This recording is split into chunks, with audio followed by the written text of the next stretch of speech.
And Chris, I asked people kind of what they wanted to ask you. You know, I asked for potential questions from our audience, and obviously a lot of them wanted to hear about Tesla, robots as a service, that those concepts. And I know you're involved in Apptronik, Figure AI as well. So I kind of want to hear your thoughts maybe first about Tesla, AI, self-driving, where that's at, what the potential impact of that is, and then maybe we can shift to the robots as a service as at a, you know at a later time. But yeah, first things first about Tesla self-driving. What are your kind of thoughts around that, and how do you incorporate that into your strategy? Because it's a little bit different maybe than informational arbitrage.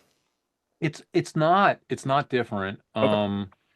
For anyone that follows me, they know this is no like big surprise. Robots are my big theme. They've been my theme all year. I've been prepping for this. I call it the trade of my life.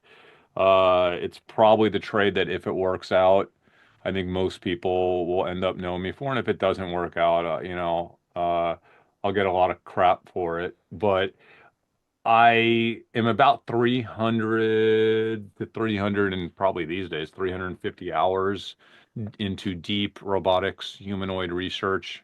It's a long story as to how I got involved with the sector through a chance encounter like 7 years ago with one of the founder CEOs of one of the big three robot companies. Um, I didn't believe in it at first, and then I did, and so now. I, I, I always tell people you really only need one big trade in your entire life to be a top 1% investor. If you need to discover one thing a little bit early and act on it one time in your entire life, if you could do that twice in your life or three times in your life, and if you do it properly, you could be amongst the very best investors in the world over a multi-decade period just by doing that and absolutely nothing else. And you saw a lot of this with Tesla early on, EV.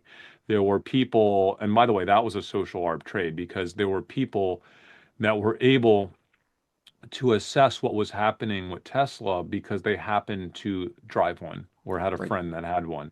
And there was just no way to believe what was happening with EVs and that brand unless you experienced it firsthand. So, not a lot of people on Wall Street experienced it firsthand. That's all I'll say. And the people that did, it changed their lives.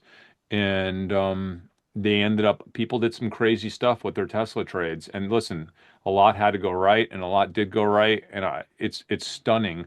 I would say if you were to look at some of the best traders over the past decade, based on a decade long, return on equity, a lot of those traders probably all nailed Tesla.